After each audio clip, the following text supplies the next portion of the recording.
It's okay.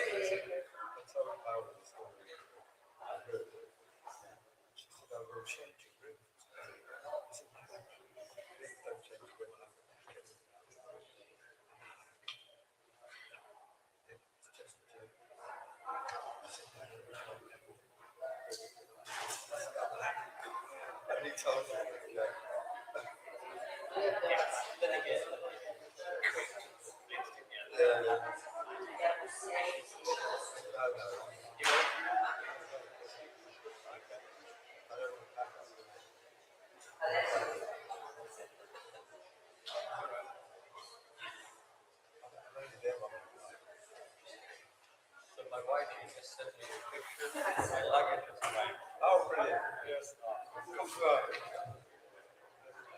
Yeah, you will. I think you stayed on. Yes. So it's actually rather nice. I would like to be here. Yeah. As long as we get this.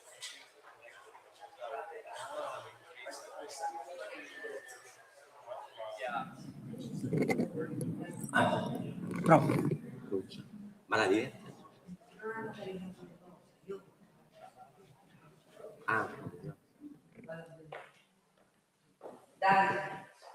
Because we have the live streaming of this session and just waiting that they start.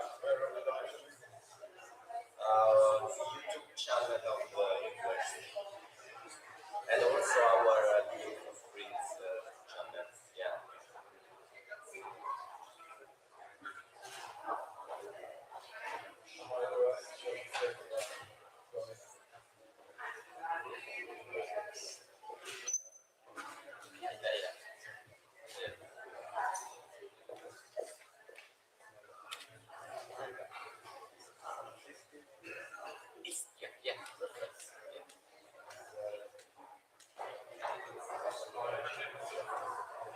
Okay. So you were driving.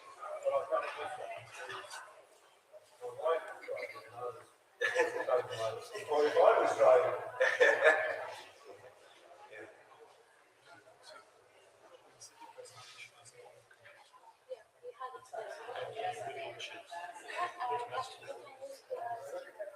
I give you this keeper and you can change slides by yourself. Just a quick question. When I'm here, I proceed the slides here with the comments or without? You use another. You want the comments? Yes, possible, yes. I have to ask the technician. In case you would like to have. If it's possible, like in the full presentation in the comments here. Yes. My comments. Or slides coming. If it's duplicated, Is there a specific one? I want to see the next slides coming. Otherwise, I'm and sometimes when you squeeze for time, you have to adapt. Very good. Coming, very good.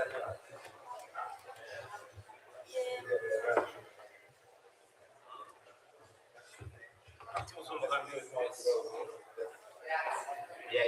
Let's go this side.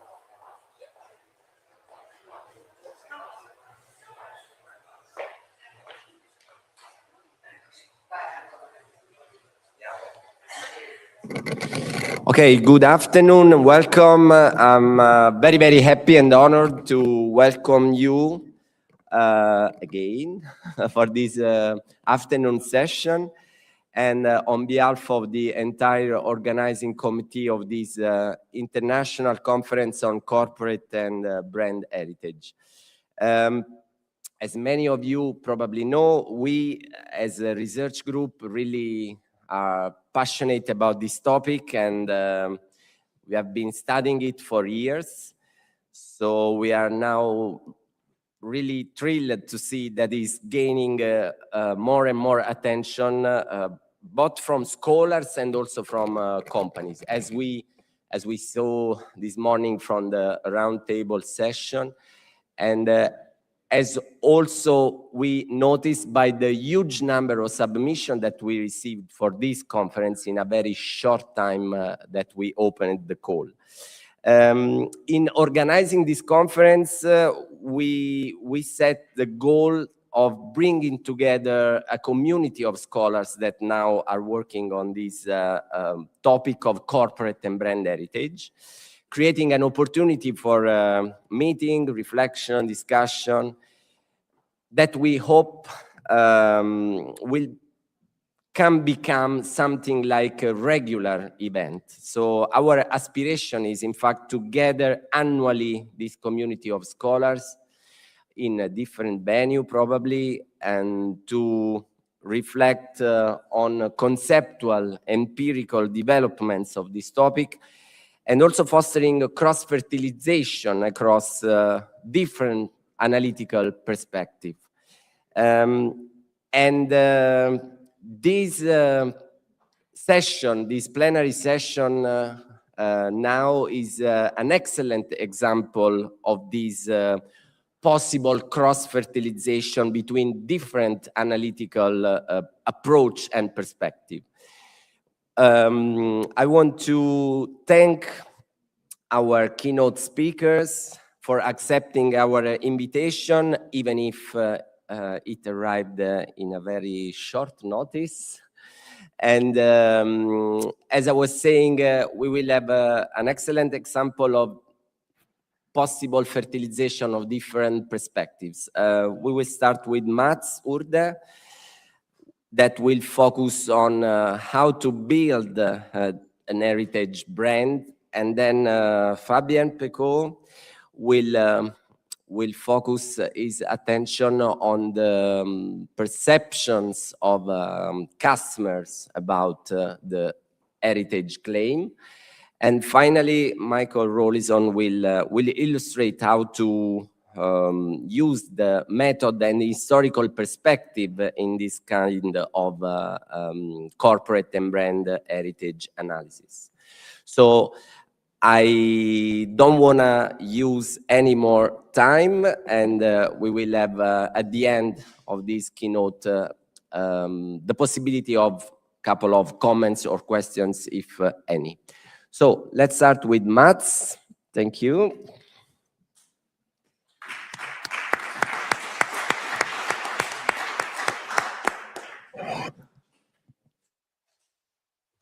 Well, thank you very much. First of all, thank you very much for inviting me all the way to Italy and Naples. First time here, and I can congratulate you to a beautiful city with fantastic food and a lot of nice people. So I'm going to speak about activating corporate brand heritage. I always start with this beautiful painting. It's always my first picture, and it is Edouard Manet, and the painting is called The Girl in the Bar in Folies Bergère. And there is a story, of course, to this painting, especially from my point of view, because when I saw it the first time in Paris, when I was still a PhD student in my salad days, I looked at it and I said, well, look, to the right and the left in the picture, you will see that there are bottles with a red triangle. And this is actually the first trademark to be registered in the world, 1865. This was the opportunity to actually own a mark forever. And this, I think, is a foundation that we should remember. But then we have the same beer bottle that was also, the beer as such was actually founded 1776. Trademark registered 1865, and then about 10 years ago, it was acquired by another company, and they paid $4 billion. That's a lot of money. But what's quite interesting is that when you look at the book value, it was $600 million. So 3.4 billion was something else.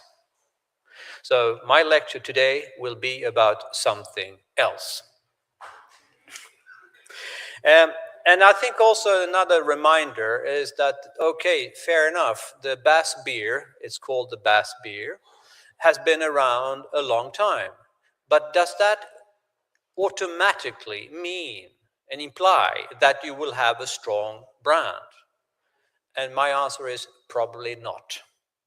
So my agenda today will be about heritage. It will be about a framework how to build brands with a special angle on heritage brands. And I will also share with you a brief case to illustrate how a company that I have followed very closely actually managed to activate their brand heritage. Well, briefly about myself, half my time at university, half my time as a brand strategy consultant. The last couple of years, I've been actually spending my spare time, the little I have, on writing a book. I return to that. But I live in the south of Sweden, close to Copenhagen. And you can see a picture of our beautiful university. Well, actually, where we work is not that beautiful. We are talking about image here, ladies and gentlemen. And then companies that I have worked with, is you also see organizations. And I think that is also important to remember when we are saying corporate brands, that includes nonprofits, institutions, and so forth. And we can learn a lot and from different ways of looking at it. Briefly, this is what I do when I have spare time. I have an Icelandic horse and I love sailing. Going back a time a bit, exploring heritage, I need to, and I'm very happy to speak about my mentor, Professor Gracier from Harvard Business School, and my good friend, John Barmer from Brunel. And the three of us, we call ourselves the Three Musketeers. When we were doing our study of the Swedish monarchy, that was the first field-based study of a monarchy that we know of. That inspired us to think about, well, this is heritage, but in a very special situation. But wouldn't heritage also be relevant for other companies and institutions? And this was the inspiration to our 2007 article. And here you have a picture of the red paint company that I will return to. The Nobel Prize is another institution that we've been working with. And you would maybe think that the world's most prestigious award would know a lot about how to manage their reputation. But you'd be wrong. They actually have done this more by experience. Now we are living in a new society with new types of media and new types of different awards coming up. And there is actually competition about being the world's most prestigious award. So branding and what we are doing here is actually relevant far, far beyond what one might think. So one important thing is the definition of a heritage brand. And my colleagues and I, we thought about it. And I'm also thinking about all you PhD students here in the room. We made a spectrum. We said a heritage brand and a brand with a heritage. And then you will be then invited to think, so where are we on this scale? Instead of just defining things. But a heritage brand is a brand that is using its heritage to position itself and differentiate, and the value proposition is directly related to the heritage. That's a heritage brand. Now, there is also what we call brands with the heritage. Brands with the heritage is a brand that actually has heritage, but it's not activated. So we can conclude that all brands have a history, long or short, but some brands have actually heritage and they have activated it. And there is, of course, a very interesting definition of between heritage and history. And I'm sure that Mike will explain a bit more about this later. But I have an example here. Let's see how this works. I'm sure you recognize this. The very famous Patek Philippe and their very famous slogan, "You never actually own a Patek Philippe. You merely keep it for the next generation." This is a brand. This is a heritage brand. It's all about heritage, positioning, value proposition.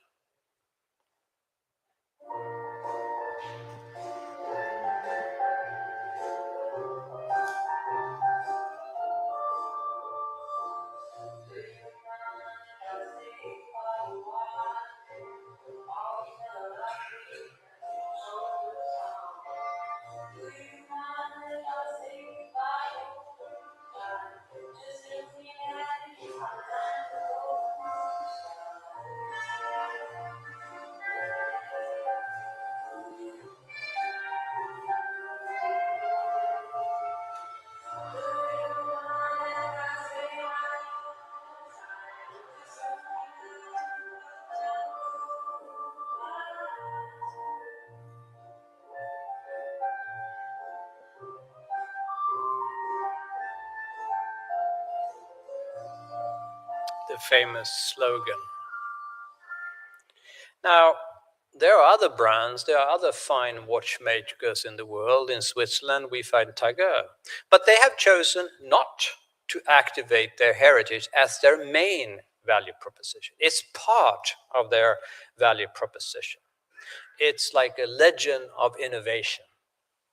So another thing that when my colleagues and I wrote our first article about this was basically that when you look at a brand and you ask yourself, how much heritage is there?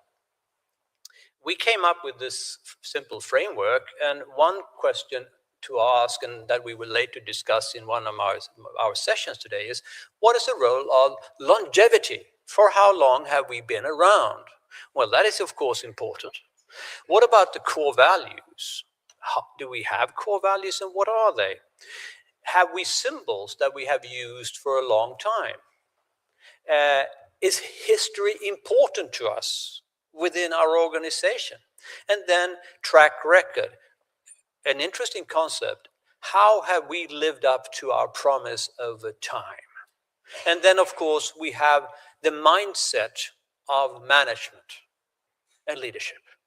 To manage a brand with a heritage calls for a certain way of thinking beyond the fact that we need to build strong brands. So corporate brand building, and sorry for being now super basic, but I think we have to remind ourselves all the time that what is a brand? I think it's all about giving a promise and to earn a reputation and a clear position. And this is one way how we actually can fulfill the purpose of our company. If that is about making money or is it some other purpose, be that as it may, a brand is still a promise. So we have products brands, we have learned about that in school for a very long time. But unfortunately, corporate brands when the mother is the brand, so to speak. The mother may have daughters, yes, of course, like product brands, but there is always a mother. And when we speak about product brands, it's often it. Coca-Cola, it is a nice soft drink. While when we speak about the engineering companies such as ABB, they are, or we are. Now, listen to we are. That actually says that the brand includes people in the organization, and people in the organization is part of the value proposition. And the people in the organization are the ones who actually live up to the promise. This has great implication for leadership and management. Again, simple framework. We have a promise, we have an audience, and of course we have a foundation, which actually happens to be the organization. We have the concept of internal, external, and image, what we project, then identity, who we actually are, deep down. Now, based upon this framework, I actually sliced it, and I came up with this framework that I call the brand matrix. As you can see, there is an internal side, external side, and a bridge. So, here are the questions you need to ask yourself. Here are the questions you need to ask yourself if you're going to try, thank you very much, to define who you are. First question, what engages us? Second question, what do we promise? Third question, who would we like to be in the marketplace? What do we know better than others? This is all about strategy, core competences. What do we promise? And what do we offer? You see there's a logic here. Culture, how do we work? How do we behave? What do we promise? And what kind of relationships would we like to shape with people around us? Our stakeholders, investors, employees, universities, and so forth. What about our personality? What's our character? What do we promise? And how do people actually recognize us? So you see here are 9 questions. Fairly simple. And you will try to fit them together, and this will be your platform and your foundation for building your brand. I wrote a book about this. But in principle, the whole idea here is that I'm taking it a step further now. So we speak about identity, defining, aligning, redefining. Step 1. Step 2, okay, let's talk and tell the world about ourselves based upon our identity. And here is the result. This is the outcome. A strong reputation that will help you in business, and also a clear position that will make you stand apart. So, I will now speak and relate what I just said to a case, and the red paint case. I start, as always, when a story comes around, with a signature story. So we have the king called Johann III, a long time ago, with a very fashionable beard. He traveled from Sweden to Europe, and he saw Berlin, Amsterdam, and other great cities. And what he saw was beautiful brick buildings, copper roofs.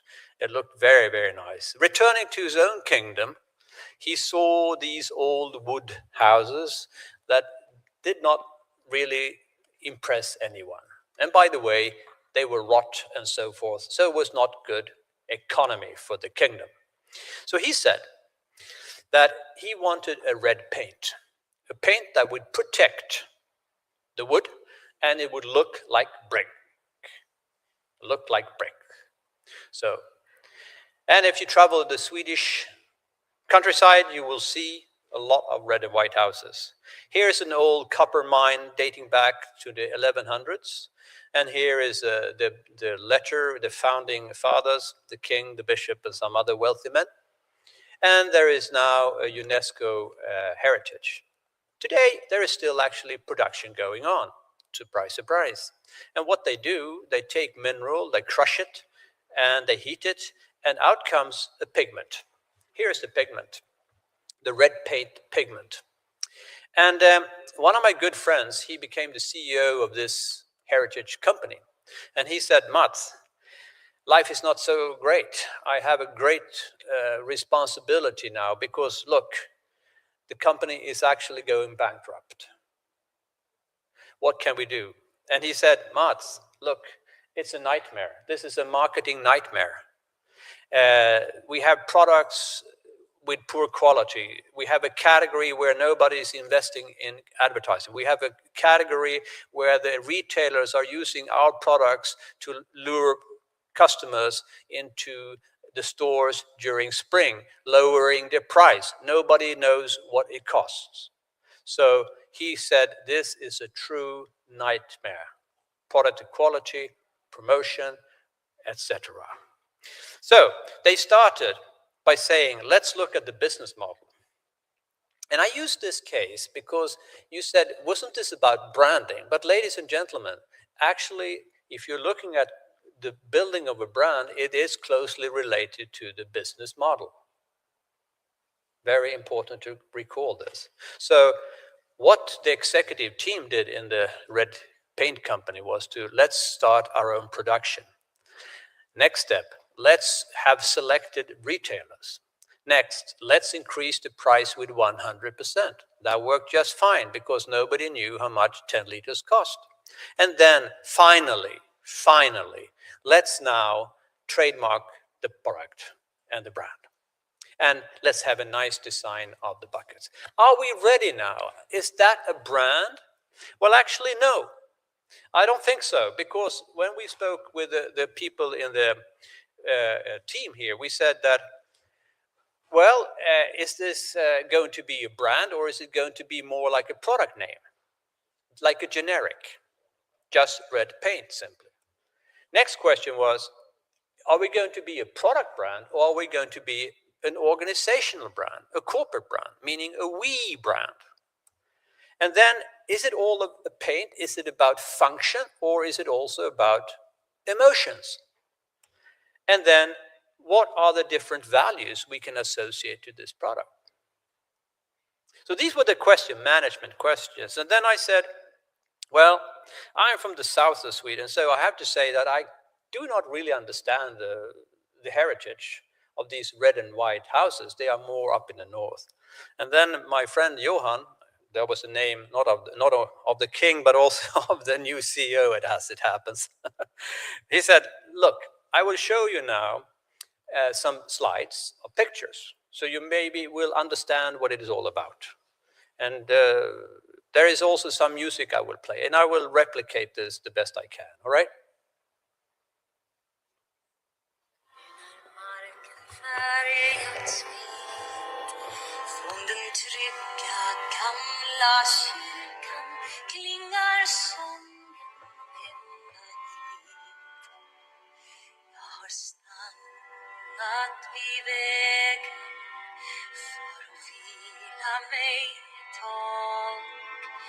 Blev fångad i det gränsland som förenar natt och dag, och ett sken ifrån ljusen bakom fönstrets bergvallon har förenat de stjärnor. Beautiful, right? Yes, beautiful. So then we said, okay, let's try to answer the questions. Let's try to answer the questions that helps us to define the brand. What engages, promise, competences, and so forth. Just repeating. And looking at this company, we said, so what is our mission? What's our purpose? And we agreed that it was about living and activating the value of a cultural heritage. The promise was something we heard from a French architect coming visiting the small town where they produced the red paint. The French architect, he said, I would like to see a red house. And Johan, the CEO, he said, I can do better than that. I can show you a red and white town. And the French architect, he was so impressed when he saw the church, all houses, everything red and white. He said, this is a Swedish marvel. We have the Eiffel Tower, you have the red and white houses. So we said that. And the core values: protect, preserve, and engage. And we wanted this brand to be modern in all times. This is important because when you work with heritage, it's easy to fall into nostalgia. It might work for some, but in this case, we wanted to be in the past, present, and future, meaning that we would like to have our brand in 3 time zones. So what did we know better than others? Well, not much, but we had 250 years of craftsmanship, silent knowledge. Now, when we said, what is the value proposition? It would be easy to say, well, it is red paint, because that would make sense. It is red paint. But the choice here was to find something that was unique to this product, and that was the luster, because the paint goes into the wood and doesn't go like a flat, dead surface on the wood. So true luster. Something about the organization, how to work and be in an organization with a heritage. Relationships, longing to come home. Very emotional. You have your little red and white cottage and you long to come home. Emotion and then expression. Now, this is actually turning a product into something much more. And this is branding, and this is brand building. And now we have to show how we actually do this. Not just brand say, but brand do. So, modern at all times. Well, consider these pictures. Modern in all times. Actually black as well, because we burnt the pigment a bit harder. Modern in all time. Now, how can one small company come up with a very limited budget, come up with all these beautiful buildings? Well, we had a red paint award inviting architects to do their best. And then they had a small award, and we had fantastic references. We acquired, I say we acquired a small company doing the white line oil paint.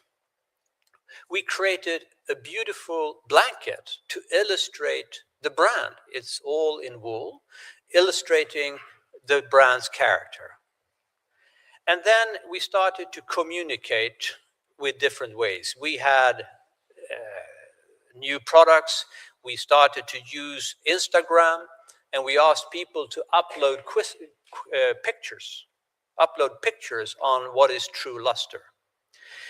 We interviewed people, what is life like in a red cottage, to illustrate relationships. And of course, we came back to King Johan's story, which is a signature story, the kind of foundation story for the whole thing here. And I think that what is important when you have a heritage brand, you have to tell its story. Once you have defined its identity with the help of the matrix, next would be to say, well, what are the stories we need to tell? You can tell stories about your promise. You can tell stories about engagement and change. You can tell stories about how and why heritage makes the brand unique. You can tell stories about the track record, how you have actually fulfilled what you have promised over 10 years, 30 years, 100 years, 200 years. You can tell stories about what is the actual value of being authentic. What does it bring?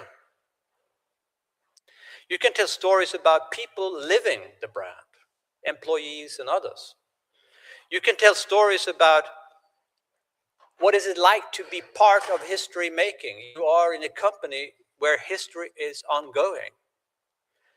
And you can tell stories about the character of the brand. You can tell stories about the symbols and icons of the brand, the design of the brand. And this is exactly what the Red Company did. You know, the example I just showed actually shows how they have managed to create a full corporate brand story, actually engaging and activating the entire matrix with all its identity triggers. And good news for the Red Company, we had a turnaround and results are now good. And I will end my speech, and sorry for taking a bit extra time, but we are in Italy.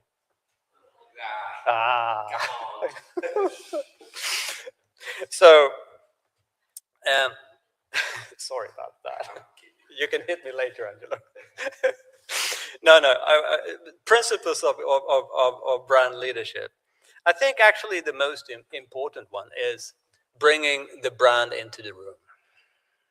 So what I mean with this, bringing the brand into the room, I'm trying to say that what I heard, first time I heard this was from a person from IKEA, and he said, you know, sometimes when decisions are made and they are not that great, we have forgotten to think about the brand.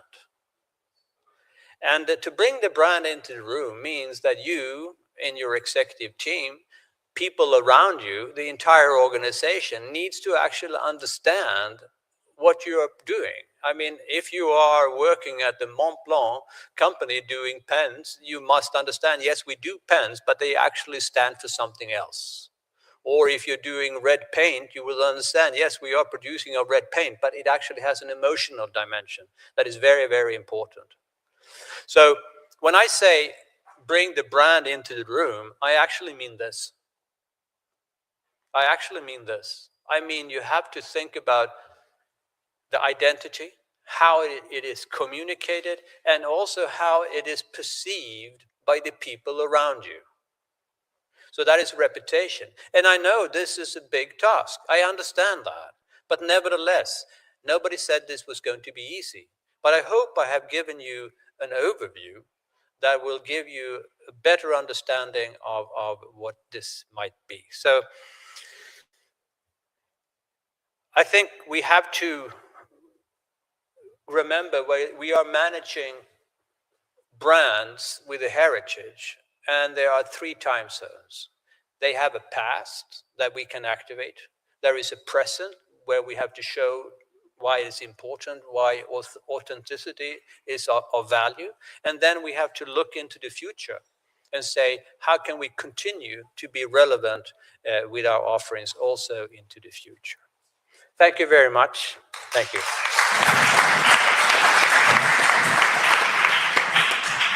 Thank you, Mats. Thank you for your presentation. I think this presentation clearly pointed out once again that heritage is not just about oldness or history, but it's structured continuity and adaptive capacity, as the case that you clearly is illustrated. And also, this presentation emphasized the concept of embeddedness. We need a more identity embedded perspective to activate corporate heritage brands, and your matrix in this perspective is very useful. So thank you.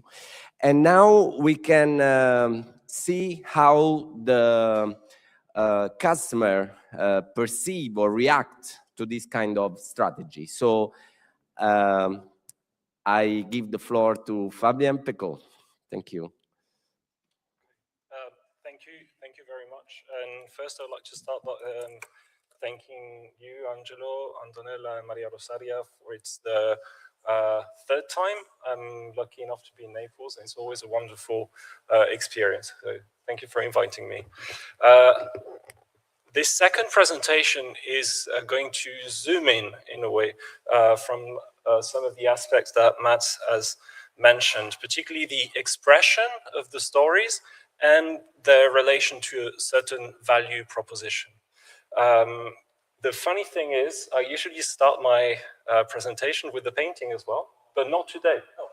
I usually start with one by Goya, that is the last bit of the irony in it. It's actually in Sweden. It's owned by a Swedish museum, and I also saw it when I was doing my PhD, so that was a very interesting coincidence. But I'm going to talk about the consumer approach to brand heritage, which means we shift a little bit from the managerial work, although we have to start from what managers do, and we look at what it makes, how we, as because we are all consumers as well, how we perceive and how we process this. It can be in terms of behaviors, it can be in terms of attitudes, and it can also be in terms of sense making. It depends if you take a more experimental or more qualitative approach. You prefer this one because they are not listening very well. I actually prefer it, I think, so I can move because I have a hard time staying at the same spot. So it will ask this question of perceived value, not the created one, but the one people see. And today, so I don't have Goya, but I have one landscape, one I'm sure you know, and it starts with the classic author of heritage, not in marketing, Alois Riegel, it was from Austria, and Alois Riegel wrote this book, The Modern Cult of Monuments, in 1903, long time ago.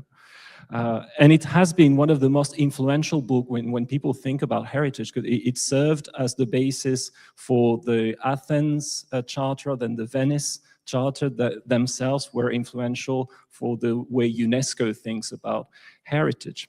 And the reason I'm mentioning this, and remembering also a good time I had in Pompeii, is Alois Riegel thinks outlines 3 different values of why we engage with monuments and sites. And I think these 3 values are important for marketers if we are going to think about what it does to people. Because when brands use their heritage, they do something to people, and it's similar to what it does to us to interact with a place such as Pompeii. Maybe not that strong, it depends on people, but it's along the same lines. It talks about commemorative value that relates psychologically to sort of desire for immortality, the thrill we have when we realize that something human beings have done can outlive a human being. Things that were built 2,000 years ago are still here, and it makes something to us as human beings. He talks about the historical value, the way we enjoy organizing time and understanding, okay, that was done, and then this was done, and organizing time like this, and seeing monuments and putting them in place helps us, and we enjoy this organization work. And age value, the fascination we have for the action of time. We're very anxious about the action of time in general, but when we see it on stones, it's a completely different story. It triggers something related to desire with their relation or obsession, fascination for death. And I'll get back to this, you see, at the end of the presentation. On a more prosaic scale, maybe, what does it mean to study consumer reactions to brand heritage? Well, it's basically asking this question: what happens when you see a market expression of heritage? So what does happen when you see an advertising that activates heritage? What happens when you see a change in the design of the packaging that would highlight more heritage? What do you feel, what do you think when you see that a brand like Martini is 160 years? So it's understanding what we see and what it does to us. So credibility, maybe, attachment, nostalgia, prestige, these are the key elements that have been seen in the literature, but basically it gets down to asking questions about what are the heritage cues and understanding, categorizing them, and what are the effects. So today I'll talk about the cues and the effects in a very, maybe not very original, but didactic way. So if we think about the cues first, and I've tried to design this keynote in a way of telling you what do we know in terms of research and what we don't know, and also thinking about PhD students or people interested in research who would like to continue this work that we've been doing for a couple of years. So if we think about cues, I think we need to go beyond longevity, unpacking longevity.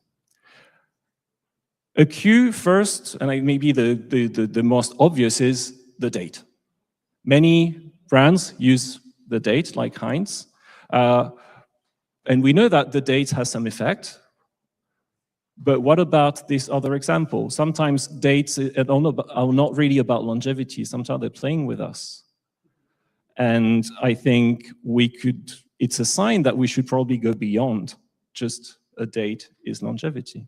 When a date is only 6 years, this is probably not heritage, not to your standards anyway, but maybe something else is happening, and maybe there's some humor in playing with dates.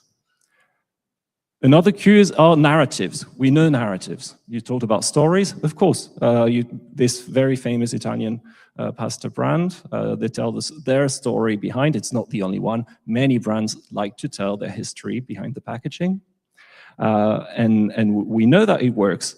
And I was I'm also conscious of a very recent contribution in the Journal of Marketing that doesn't that sheds light on the play with transparency, and say that when you tell a story, being in a museum or in a packaging, you want to reveal, you want to give some kind of access to something consumers do not know, but at the same time, you don't want to say too much, right? So that's something we could unpack as well in terms of the cues and understanding that maybe going deeper in the ambiguous relationship that marketing has with truth, which maybe we'll touch upon again when we talk about the difference with history.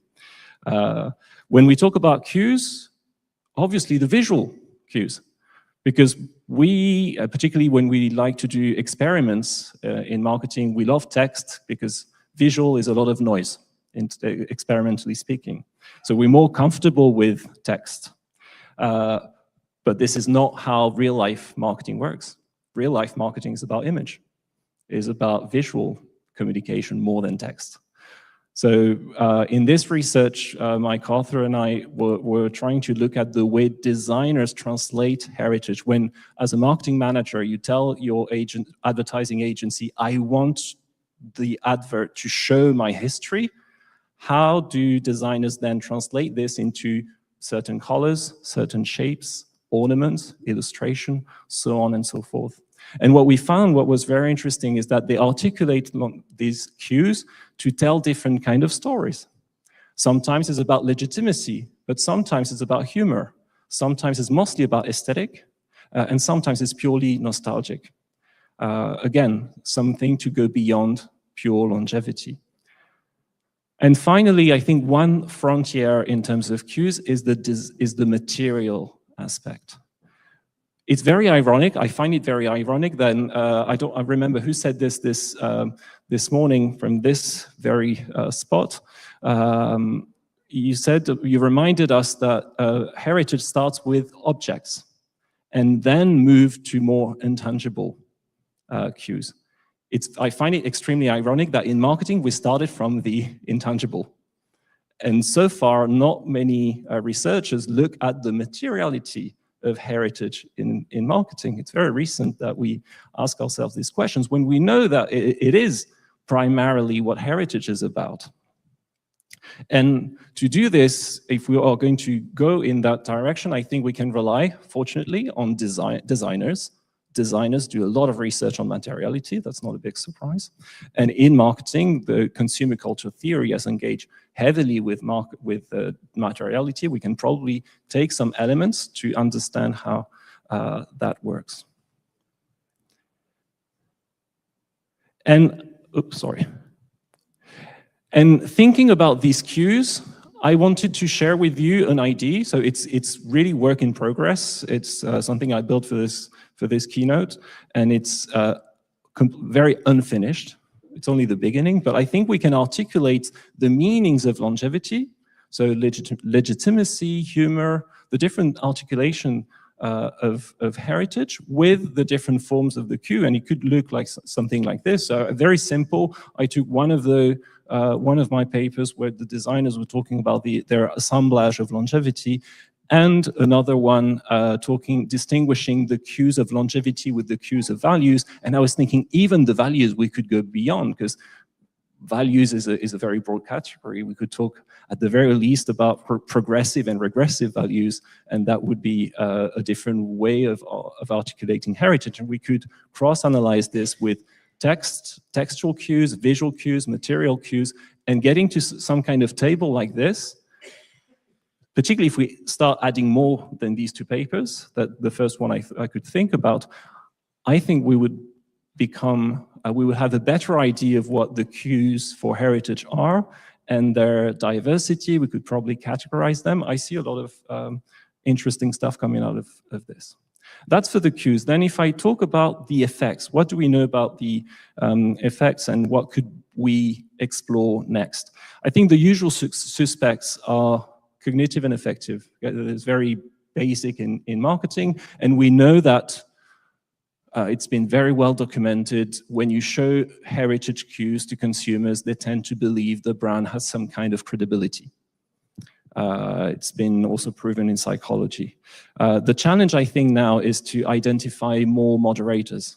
When does it stop to work? Because this effect seems to be extremely stable, but we know it cannot be as simple as this. So when does it stop to work? On the affective side, we know, obviously, that when you see heritage cues, you're more likely to feel nostalgic, good. But at the same time, and I think this is maybe one challenge we will need to address, we know that heritage cues also increase the temporal distance.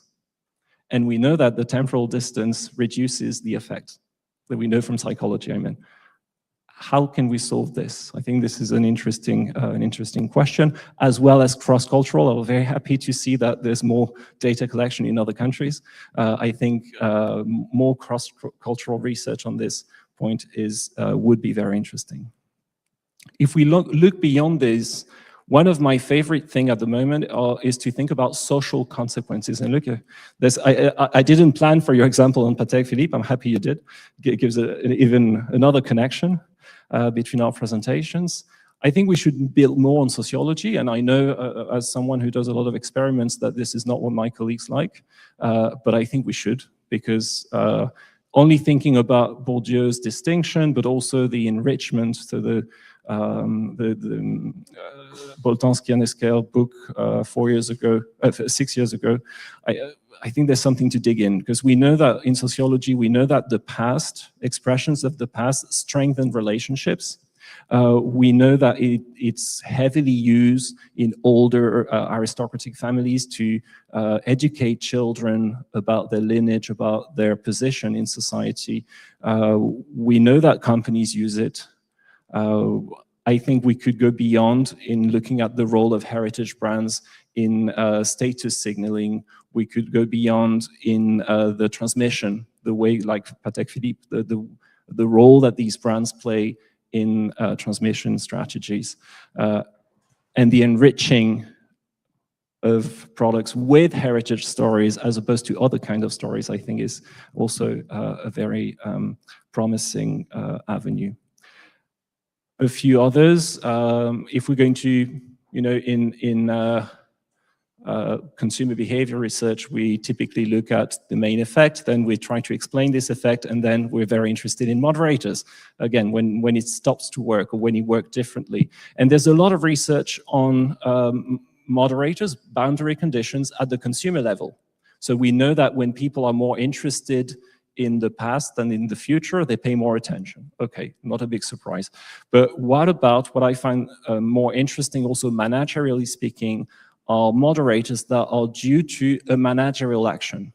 I shared with you two examples of research we did with a colleague on the framing of the advertisement being more abstract or more concrete. And we could see that it works well. When the advertisement is more concrete, it compensates for the temporal distance. Other researchers look at the role of heritage in product extension, again in framing more towards longevity or values, and it makes a big difference. So I think we should go beyond this, and I'll just remind again this idea of the performance of transparency. I think the amount of information that is revealed, how you reveal, how you hide, is probably a moderator that we should pay more attention to. Materiality I mentioned. I won't maybe repeat myself, because I will, yeah, I'm conscious of time. I would like to mention this avenue that I think is also very promising. There are multiple theories now going in the same directions, that managers doing the hard work to articulate change and continuity, to evolve without signaling any radical change. At the moment, this is work that is mostly based on studying agencies and marketing departments. But do consumers see that? So the theories are pretty good managerially. Does that translate well? Can we maybe think about an idea of clarity or consistency between two designs that people would be able to see, and how can we capture empirically and maybe hopefully quantitatively the rupture that they would see or not see that could explain failures, such as this famous British redesign that caused a lot of problems for British consumers. And beyond, and I'll finish with this, beyond the failures, I think there's something, again, that we haven't looked too much at, but is promising, is the darker side of heritage. Any negative equity, anything in the history that we will prefer not to talk to, but yet maybe we have to one day. The case of historical transgressions, or the case of failure. And it's very easy to say that it's not good.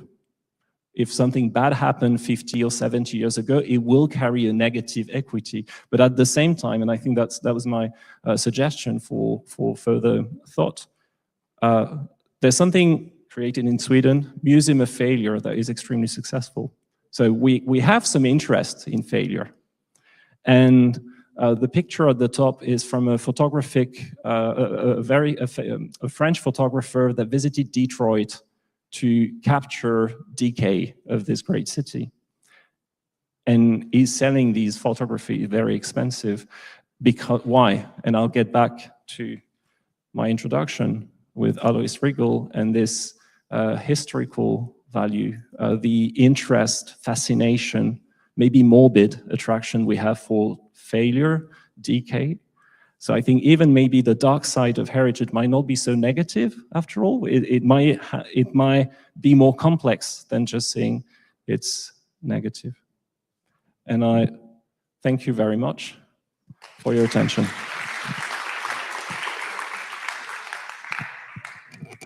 Thank you, Fabien. Yeah, your presentation, I think, effectively illustrated the different nature of heritage cues used to activate the heritage, and also the meaning, the effects of these cues. And there is still a great potential in terms of research in this perspective, and I'm also happy that we are doing something together in this. Yeah.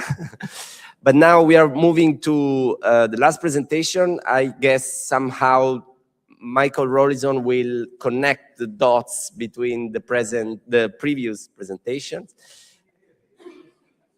Yeah. Okay. Thank Okay. you. Can you hear me at the back? Right at the back. Yeah, great.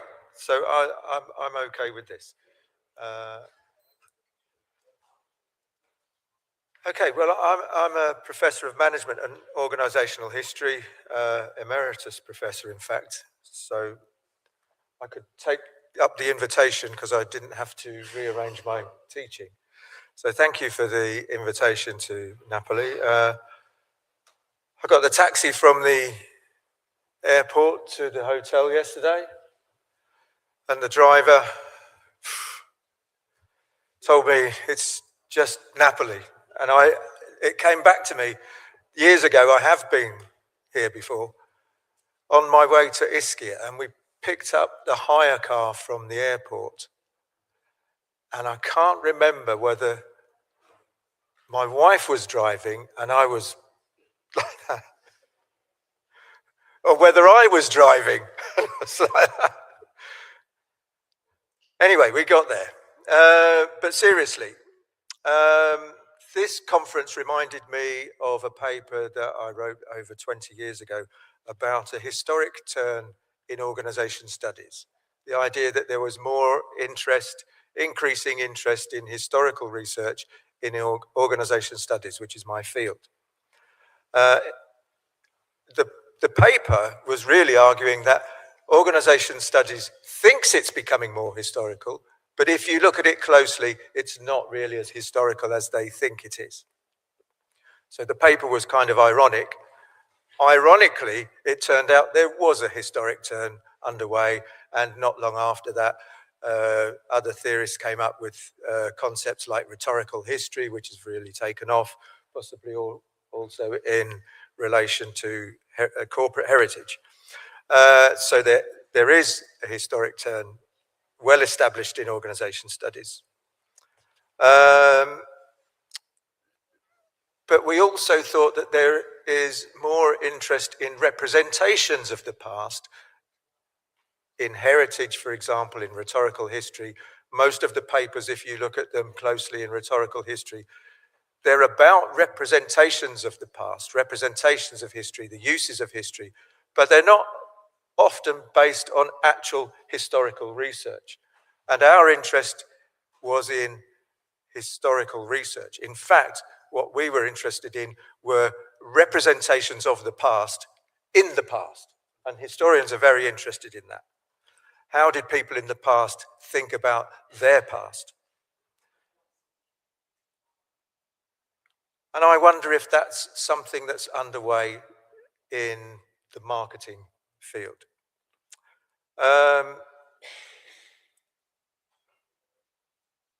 Following on from that, I set up a journal, Management and Organizational History, which has taken many of these papers. And I'm pleased to be cited for something that I predicted wouldn't happen. So it's nice for me that there's been a historic turn and I thought it wouldn't happen. At the time we were writing business history, which is kind of the field that I'm related to. I was discussing this with Ilaria at lunchtime. The business history in the UK at that time was still very deferential to economic history. And I think it still is in Italy to some extent from what you were saying. There was a rise of organizational economics, transaction cost economics, and business historians thought that there would be a place for them using historical case studies to illustrate concepts like path dependency. And I think that's something that's happened in the strategy literature. So history has become a sort of factory for illustrative cases. But I was more interested in qualitative narrative history, the sort of history that requires immersion in a corporate archive, sitting in an archive, trawling through the documents, trying to make sense of them, trying to make sense of what they meant to the people at the time who were writing them. The motivation behind that was straightforward, because I had done a PhD many years ago based on the archives of Cadbury, the UK chocolate confectionery company. The first paper I published was in business history, which was fine. But then working in a business school, the boss said to me, you cannot only publish in business history journals. You need to publish in general management journals. There aren't that many business history journals anyway. The American Business History Review only really takes papers that are about American business history. So there were only 2 or 3 journals to choose from. So then I ran into the problem of trying to get historical papers into general management journals. Now, you know the format of a management journal article: introduction, literature review, the theory section, the methods, and then the findings. So what do you put in the methods section of a historical article for a social science or management journal? How do you justify the research method? So what annoyed me was talking to historians. They say, well, it's the historical method. Well, if it's the historical method, there's one historical method. That means that every historical paper that you submit to a management journal has the same method section. And the journals are not stupid. They're going to say, well, hold on, this method section looks a bit similar to the method section in another historical article. So they're going to reject it because it's virtually plagiarism, cut and paste, and that has happened. Part of the problem is that historians don't really explain their methods in their own research. They think of it like a craft skill. The method really are in the footnotes. They're notes to other historians. These are the practical things. The history is written, you know, you don't want to sit reading history on the beach and have to plow through some social scientific method section. So that's how historians aspire to write, so that you can take or leave the methods which are buried in the footnotes. So they're not used to articulating their methods in the way that social science management journals are.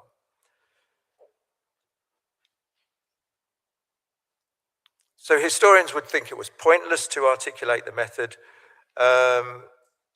And I've talked to some historical researchers in organization studies, and they confess that they only write a method section because the journals require it. It's purely to satisfy the editors that there was some thinking about the method.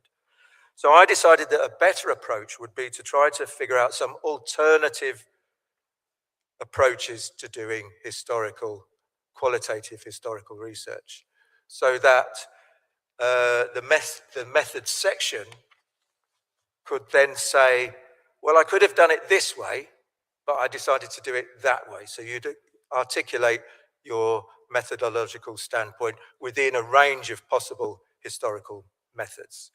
And I thought that that's what qualitative case study writers have done successfully in management. That's what the organizational culture studies people and the ethnographers have done to get their work published in management journals. So perhaps historical researchers should follow that example. So how does this relate to corporate and brand strategy? Well, I think there is something like a historic turn underway in marketing. And in preparing for this conference, I came across a really nice article. Is it Research Applications on Marketing? Is that a decent journal? Yeah, that's the best we have in France. Research on Application on Marketing. The best In France. The best marketing journal in France? Okay, and there's an editorial, The Turn to Historical Approaches in Marketing Research. So perfect for anyone doing historical research. You need to read this and probably cite it. That's why they wrote it. Yeah, and in fact, it's a really helpful article. It shows an increase in the number of historical papers being published in journals. It's got a chart that goes up like that. You always want a chart like that. There are thousands. There used to be dozens. Now there are thousands. It doesn't also say that there are many more thousands of marketing journals and publications, but we'll ignore that. But it's a serious piece of, and helpfully the authors, is it Shaney and Michelle, give us a neat definition of what they mean. Historical approaches in marketing and consumer research consist of using past data as opposed to contemporary data. I'd prefer if they said sources rather than data, but I don't want to be too semantic. To study marketing strategies or consumption phenomena in a contextualized and critical manner. And it's the contextualized which is really important, because they don't just mean using data from the past, they mean data that you use contextualized in the historical period in which that data was produced. So I can live with that definition. The emphasis on evidence from the past and contextualize it, I think works well. And then they go into various types of data, different sources that you can use from archives. And as is expected in a management journal, possibly in marketing, there's a 2x2 matrix. There's a 2x2 matrix, and so immediately they produce 4 approaches. I'm not going to go through the 4 approaches, you can read it for yourself, but it's a really helpful outline of 4 different approaches. So in your methods section, in a marketing journal, you can cite this article from a reputable journal saying, well, there are 4 possible approaches I could take, and I chose this one, which is ideal to locate yourself. And I think also it will help you, if you're thinking of writing a historical article, it will help you to position yourself in relation to the methods. Now, let me quickly turn to the heritage question. How does it relate to heritage? Well, I think there's a historic turn well underway in marketing, and that mainly manifests itself in an interest in heritage. Now, I started looking at the heritage literature 20, 25 years ago because I visited Cadbury World, which is a very successful visitor attraction. And part of Cadbury World, like many visitor attractions, it has a representation of the past of the company. So I read the heritage literature from historians, and historians are overwhelmingly skeptical towards heritage, very suspicious of it. There was a debate about heritage, particularly in the 1980s and 1990s in the UK. This is a typical quote: "Instead of manufacturing goods, we are manufacturing heritage, a commodity which nobody seems able to define, but everybody is eager to sell." That was a more journalistic approach, probably located in the UK of the time. A more thoughtful and theoretical approach comes from the historian David Lowenthal. Just before this conference, I picked up his book from the bookshelf, The Heritage Crusade and the Spoils from History, published in 1998. And he sets up a dichotomy between history and heritage. He contrasts the heritage past with the historical past. I'll just give you a quote. I opened the book. I haven't read it for probably 20 years. I probably haven't picked it up. And I opened the page 147, almost at random. It's the last page of a chapter. And he says, the heritage past that I've just described in this chapter, the heritage past, may seem unseemly. It's jumbled, malleable, a malleable amalgam, ever reshaped by this or that partisan interest.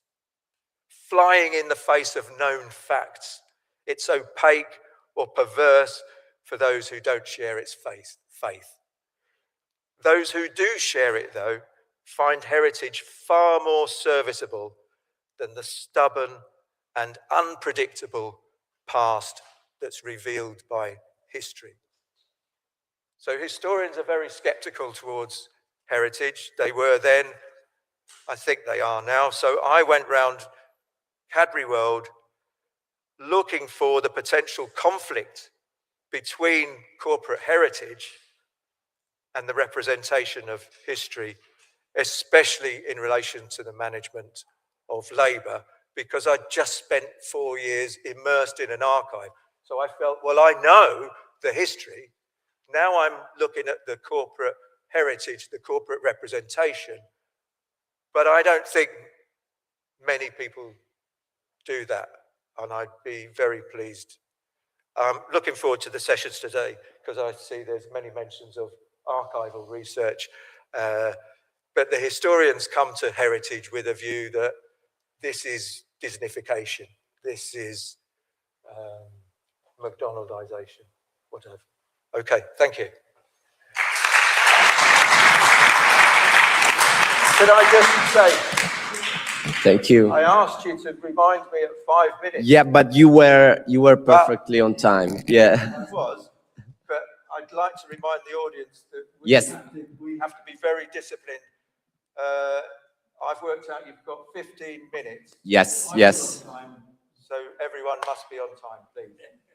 Yes, we asked our keynote to be very precise in terms of presentation, and I agree with Michael's invitation to be precise with your presentation now, because we are going to just to close this session. First of all, if we can just take probably 1 or 2 comments or questions, if any, from the audience. Do we have any final comments? Michaela, what you want to add? No, you did, no.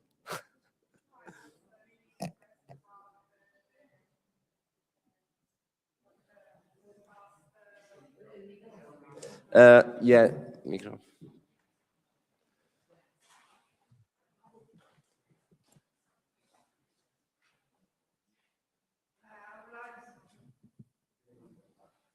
A question to Mats. It's correct the name, I'm sorry. Okay. I was just the last part of the matrix. Just if you can explain better regarding the last part. It's about Probably reputation. no 25 year of silent. This part I didn't get very well. I'm sorry. Maybe if you silent technology something. Yes. So thank you for your question. So the company producing this traditional paint, it was a very, very simple product. It is a pigment, it is linseed oil, it's water, and it's oatmeal. And you cook it, and you have the paint. So it's a very ordinary product. It has been used for a long, long, long time. Now, when the company, the red paint company, wanted to tell their story, they asked themselves, do we have anything that is unique? What do we know better than our competitors? And the answer is, it's a very simple product to produce. However, there was one aspect, and that was finding exactly the right red shade of the pigment. And this knowledge was actually in the hands, the craftsmanship, the legendary knowledge of producing this pigment for hundreds of years. So it was actually craftsmanship.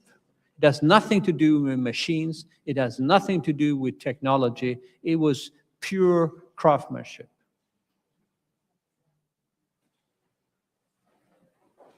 Thank you. We have another question.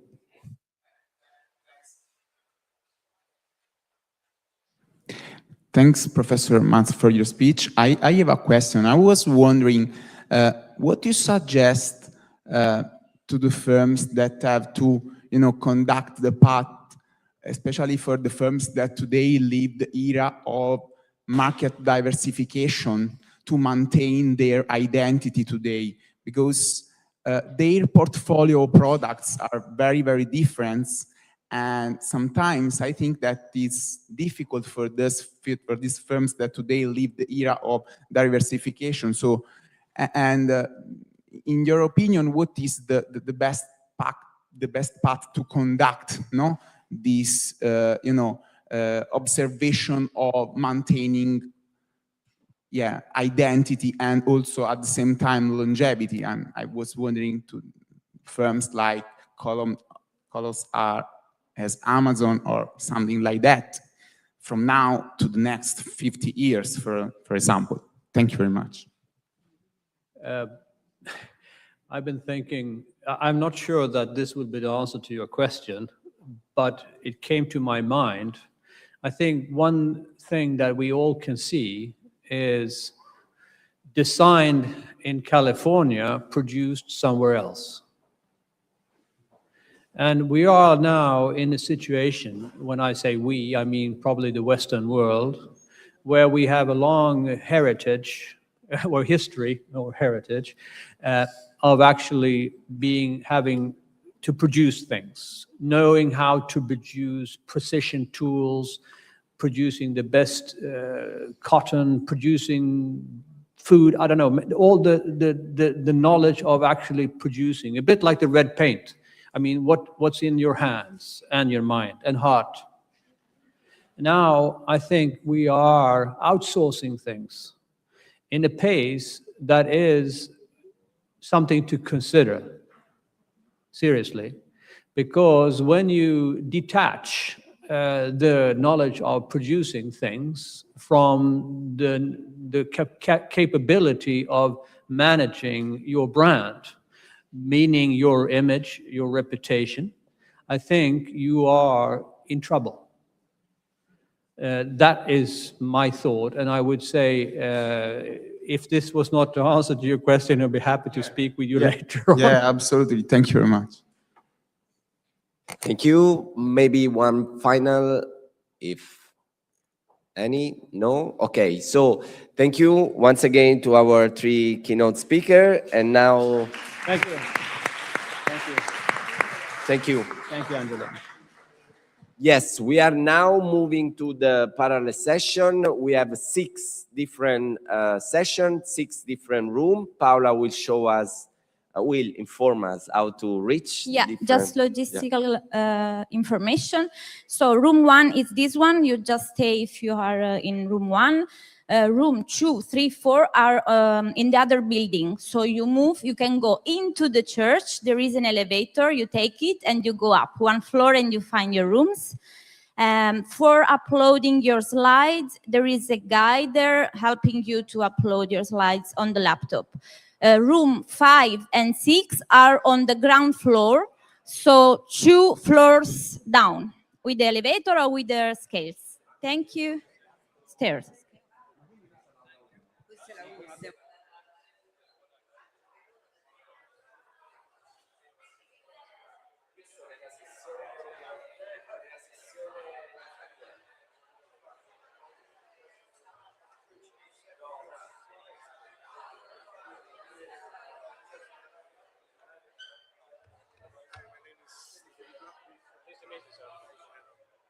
Professor of management, Oh, and I work with museum mainly.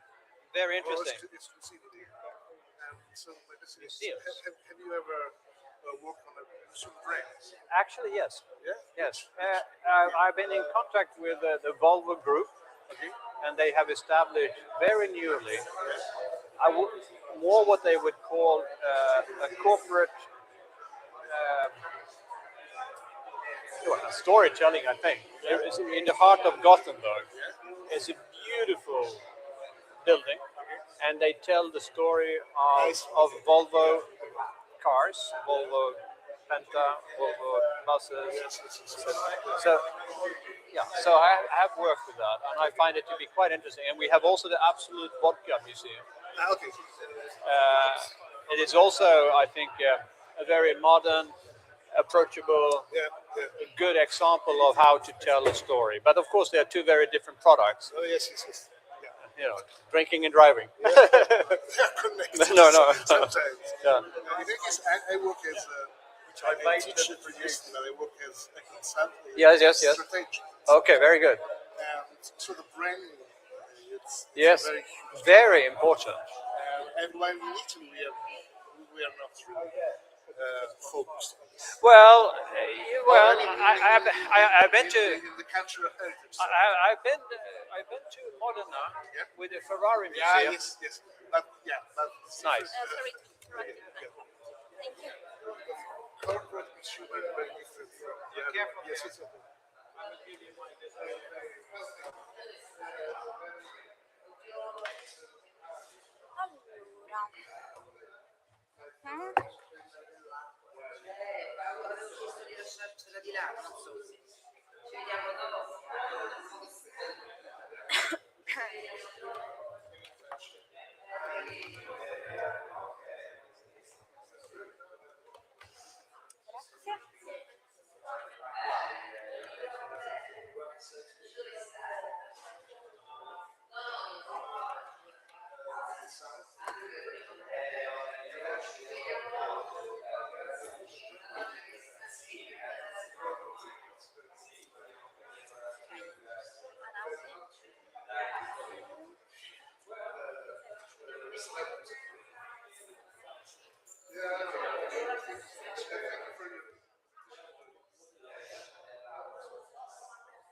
Quale PowerPoint se sposti? Come? No, ogni room carica la sua. In quale room? 5? Ok, 2 piani sotto e c'è già il ragazzo che aspetta per...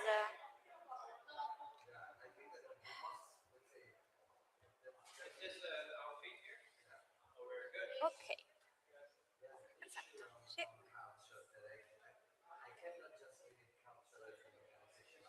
Grazie. Sì. Gioia Paolam con la M finale, Gioia Paola tutto attaccato. Questo è per questo, se lo vogliamo usare dove lo metto? Qui. Ah, perfetto. Però penso che se... @gmail.com. Perfetto. ti chiedono le presentazioni, stai a staccare Ah, vero. Hai ragione. Qualcun altro deve caricare... Ah, ok.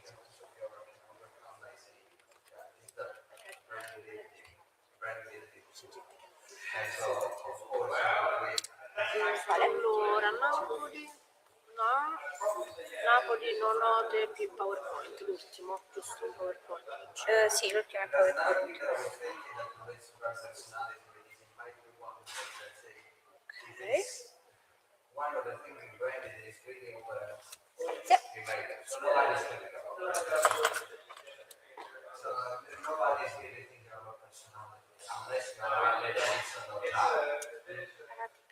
Questo qui, sì. Ok.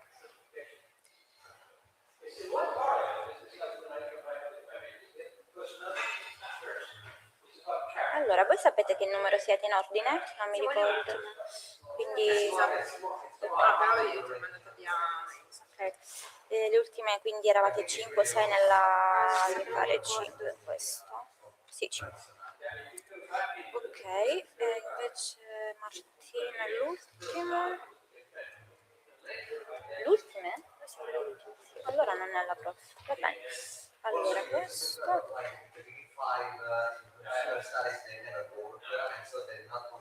Ecco qua. Grazie a voi. Allora, via mail. Manca qualcun altro? Con la chiavetta? Viene registrato, cioè viene mandata in streaming No. oppure no? No, solo la... Solo la penale. Abbiamo stoppato lo streaming? Dai là.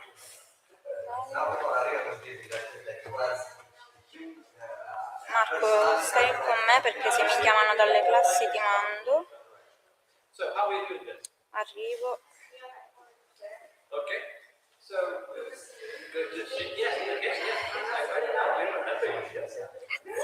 Sì.